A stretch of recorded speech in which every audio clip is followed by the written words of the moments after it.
Hi, welcome to Chad's Silversmithing. Today it's time for a quick tip, and I thought I'd talk a little bit about weights and measurements with regards to jewelry making and about whether you should get a little scale or not. So let's get started. This is one of my design idea sketchbooks that are available on my merch store. This one has information about the flow temperatures of various types of solder that we use in silversmithing. Which is useful. Some of the other ones have some conversion charts like inches to millimeters to gauge, or fractions of an inch to decimals to millimeters, stuff like that, which I find pretty useful, as I don't have everything memorized as far as the metric system, but I'm getting better. What I really like about these, though, is it has a stop matrix in the background, and so when I'm sketching up my projects, it makes me able to do a little bit neater, more symmetrical job, since drawing is not my strongest suit. But I find it super useful to have a record of what I've made in the past, because then I can go back and figure out how I did it without having to reinvent the wheel each time. And so I have 4 or 5 of these filled up now, and I can always refer to them if I need to. So get yourself 1 or 2 of them. I think they're really useful. So today we do not have a nice sketch of a project. We're going to talk a little bit about scales and measurement and jewelry making. I didn't know a lot of this stuff at first, and so it was good information for me to learn, so I thought I would pass some of the basic stuff on to you, especially if you're a beginner. One of the things that I found that was pretty useful is getting a scale, and in modern times, scales aren't very expensive. This particular one I got is labeled as a Horizon, and it's a pretty cheap scale. I didn't pay very much for it. I looked them up online recently to see how much they are, and I've seen them sold anywhere from like $11 on eBay up to like $40 on some retail sites. So it's kind of in the middle of the road one. It works just fine. It's pretty accurate. And what I like about it most is it converts to different units. So if you turn it on here, let's put this on. The other thing I like about it, it's got this little inner tray here. You can just flip it upside down and use it as a tray for weighing your stuff. And when you do that, if you turn it on with that on there, it zeroes the scale out right to that thing. Now I have it set to troy ounces, but you can change the different units. Like that changed it to carats, that changed it to grams. Come on. Ounces, regular ounces.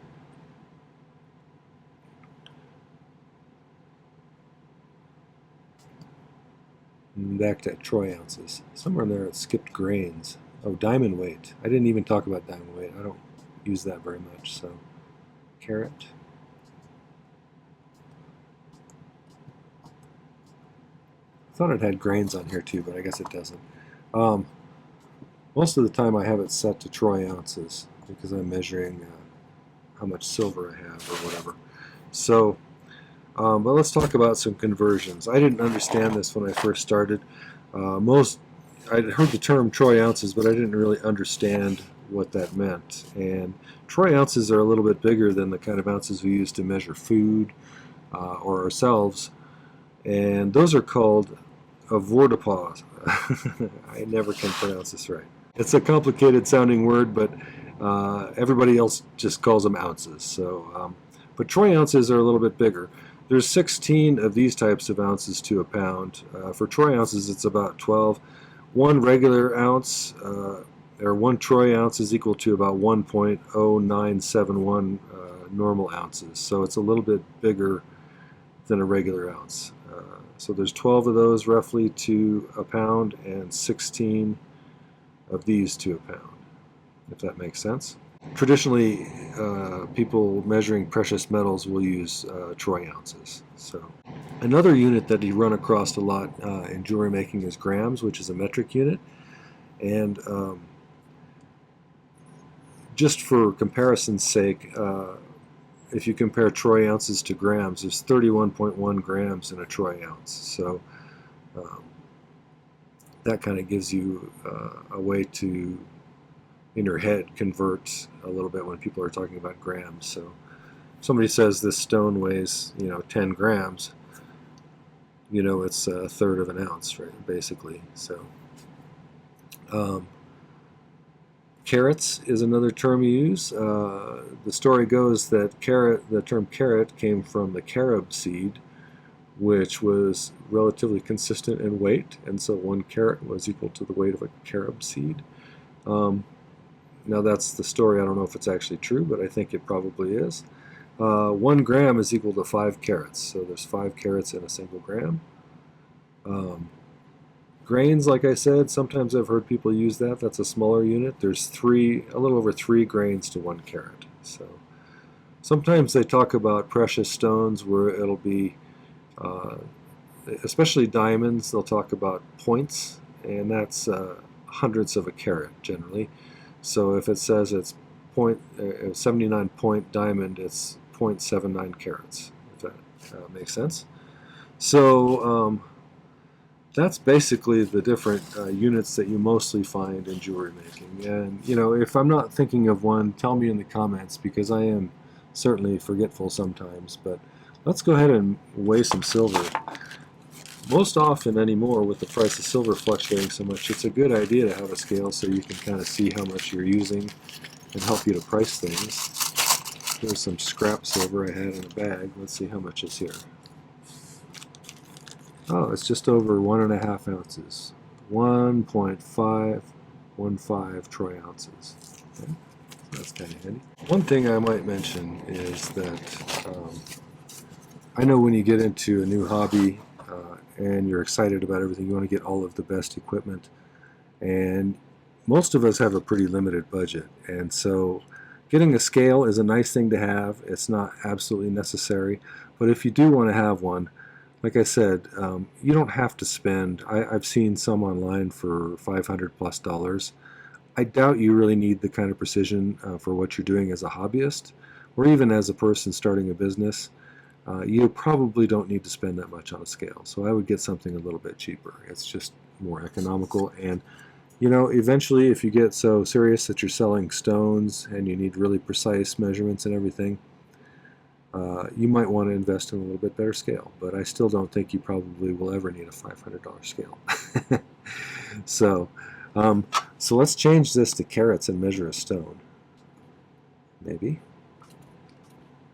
Let's put this on here. Start it up. The button on this one is a little sticky. Okay, we're in carats now. I picked out a pretty praisiolite here. It's about a 15mm kind of cushion cut almost. I like when I'm doing a big stone to know how many carats it is, so I can tell someone if they're interested in buying it, because a lot of people think in terms of how big a stone something is. This one's about 15.8 carats. So should we weigh something else? Here's a red white garnet.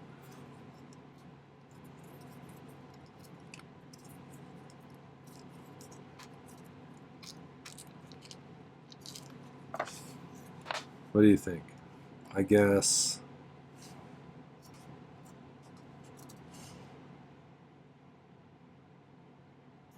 I'm going to guess 2 carats. 2.05. That was a pretty good guess, Chad. So, all right. Well, I just wanted to talk a little bit about the scales and whether you really need one or whether you don't need one. When you're starting, you probably don't, but as you go, it's nice to have one around. And if you do want to get one when you're a relative beginner, get yourself a pretty cheap one. This one, like I said, ranges anywhere from $10 to $40, depending upon where you buy it. So, but I've not had any problems with it, and it's worked just fine for my needs. So, I hope that helps. If you have anything to add to the conversation, please feel free to leave it in the comments. Maybe there's some cool innovations about weighing stones or metal that I don't know about. I'd love to hear how you do things and how important your scale is to you or not. So, all right, well, thanks for watching. Okay, well, that was a little bit about weights and measurements with regards to jewelry making, as well as how to use a digital scale. If you found that useful, it'd be great if you'd hit the like button before you go, and I'd love it if you'd leave a comment or share this video with someone else who might appreciate it. And make sure to hit my main channel page on YouTube, because I have lots of videos now. I've got 650 plus videos. I do 3 per week, one on Tuesdays, one on Thursdays, and one on Saturdays. There's lots of projects and tips and different skills related to jewelry making. So whether you're a beginner or someone who's a little bit more advanced, there's probably something here for you. So check it out. Make sure to subscribe to the channel. That really helps me out a lot, so I appreciate it if you do that. I wanted to thank some people. My patrons over on Patreon are my core group of supporters. They provide me with financial support, but they've also created a really nice artistic community over there, and I do appreciate what they've done there. Thank you for making it that way, patrons. The other group are my YouTube subscribers, and we just passed 29,000, which is amazing. Thank you for that. Just a little way to go to 30,000, which is something I never ever in my wildest imaginings could have guessed that I would reach. So thank you for that. Thank you for the lovely comments. I really have learned a lot from a lot of you. I do appreciate you sharing your stories and how you got into things and your wisdom. I've learned so much from a lot of you, so I do appreciate that. And you've made it kind of a nice learning environment on my channel, so appreciate that. Thank you also for the kind contributions, the Buy Me a Coffees, the super thanks, the purchases of my merch, my ebook purchases. All of that stuff makes my channel sustainable, and you have no idea how much I appreciate that. Thank you. The video description down below has information about this video, but it also has some links to places that are important. A link to my Patreon if you want to find out more about that community over there. There's a link to my merch store should you want to get yourself one of those nice design idea sketchbooks or some other merch related to metalsmithing. And there's a link to my newest ebook, which is a guide to 2025's tutorials. There's over 170 pages. Each one has a link to one of the tutorials I did last year. And on it, it also has a picture of the sketch I drew prior to the project, a picture of the final outcome, a list of materials, stone information if there's a stone in it, a difficulty rating, and some notes I took about it regarding what I learned from it, especially things like would I approach it differently if I was to do it again. What thing did I find hardest about it? Did I like the outcome or not? I don't always like the outcome. Sometimes things don't turn out the way you think they're going to turn out. So I try to be honest about that stuff, but it's a good resource. You have tons of projects right at your fingertips, and it's a super nice way to support my channel. So get yourself one of those. If you want, you can even get all 3 that I've done, 2023, 2024, and 2025, and you have projects for the rest of your life. So check those out. You get a discount if you buy all 3 in the same transaction. So look for that listing on the merch store when you're shopping around, and you'll see that you can get a $15 off of that. So, all right, well, thanks for watching today. Take care. Happy silversmithing.